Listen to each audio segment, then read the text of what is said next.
Hello students, we are going to start with the chapter banking. So first of all we need to know what is a bank.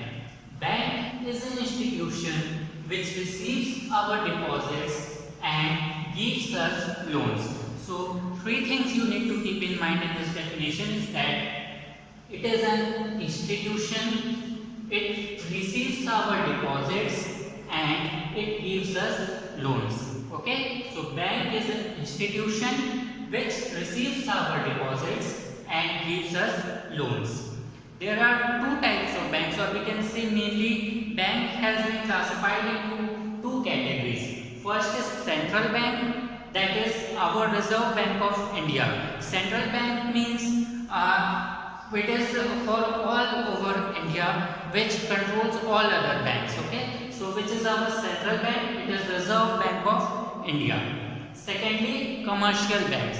Commercial banks simply which we see all around us, that is State Bank of India, Punjab National Bank, etc. Okay, so we will start with the commercial bank, and about Reserve Bank of India we will see in later part. Commercial banks definition will be same, that it is an institution, it will receive our deposit and it will give us loans. But one thing you have to keep in mind is that its aim is to earn profit. Whatever transaction is there for accepting deposits and giving us loans, in this transaction and in all this process it earns a good amount of profit. Okay, that's why it is known as commercial bank.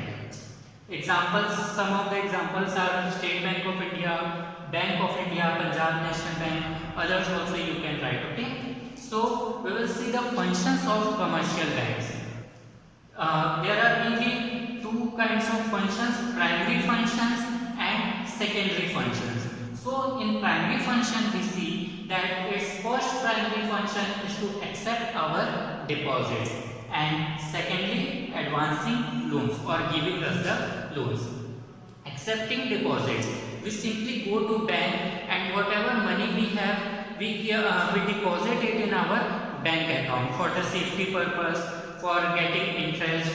Okay, so this is known as deposition of the money that we have, and for bank it will be accepting deposits. There are mainly different types of accounts that we see banks have. Okay, it provides us the service of different kinds of accounts. In this accepting deposits it will come like current account, saving account, fixed deposit. Okay, so current account we will see briefly that current account is mainly opened by the businessman who need to do a lot of transaction and on day-to-day basis. There is no limit of withdrawal, they can withdraw as many times they can. Then we have savings account that we generally have, all the normal households have saving account. In saving account there is limit of withdrawal. We can deposit the money, we can withdraw also, but there is some limit in the withdrawal transaction amount. Okay, and third one is fixed deposit. Fixed deposit is mainly the amount or the money that we deposit for longer period of time for the safety purpose also and for getting higher returns. When we talk about the rate of interest, the rate of interest that we get is highest in fixed deposit, and then we have savings account, it also has a good amount of rate of interest, and then current account. In current account you will not get any interest. Okay, then in we will see that advancing loans. Banks also gives us loans whenever we are in need of money. So it can be for personal loan also, housing loan, car loans, etc. Or if we want to purchase any shares, dividends. Okay, so banks provide all kinds of services to us for whenever we are in need, and it advances us the loans. When we come to secondary function, okay, so first one is overdraft. Now what is overdraft? Overdraft simply means that more than the limit. So overdraft facility, two things you need to keep in mind. Overdraft facility is only provided to current account holders, and second only to those current account holders who have a good reputation in the eyes of banks. So what does overdraft mean? Suppose I am a businessman and I need to pay 1 lakh rupees to one of the client, and I have only 75,000 in my bank account. So if I have a good reputation in the eyes of bank, then bank will provide me extra 25,000 for doing my payment. So that extra 25,000, I had only 75,000 in my bank account, but 25,000 is provided by bank. So this 25,000 is my overdraft, and this facility provided by the bank is known as overdraft facility. Now the second function that banks perform is of discounting bills of exchange, which means that we can get our bills exchanged anytime we are in need of. Suppose a transaction took place between me and A has given me a bill, okay, and its maturity date is after 2 months, but I am in need of money today itself. So what I can do is I can simply go to bank and present the bill there, and bank will give me the required amount to me, and after 2 months, that is after the maturity date, bank will recover the amount of bill from A. So this is known as discounting of bills. Okay. Then third function is investment of funds.